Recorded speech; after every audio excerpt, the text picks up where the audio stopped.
এই রিয়া, এই খেদি, তোর পরীক্ষা কেমন হয়েছে? মোটামুটি হয়েছে রে, খুব ভালো হয়নি। আমার মোটামুটিই হয়েছে। এত সোজা কোশ্চেন করেছে তবুও যদি বলিস তোদের মোটামুটি হয়েছে, আমার তো খুব ভালো হয়েছে।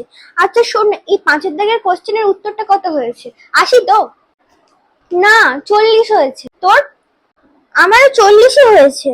ও তাহলে 40ই হয়েছে হবে, আমি ওদের ভুল করে বলছি। আচ্ছা ছাড়। আচ্ছা এই 6 দাগের কোশ্চেনের উত্তরটা তাহলে কত হয়েছে? 130? এই না না, 103 হয়েছে। তোরও সেম হয়েছে? হ্যাঁ সেমই। আরে সেসব তো ঠিক আছে, পেছনের অঙ্কগুলো কেমন হয়েছে? পিছনেও কোশ্চেন ছিল?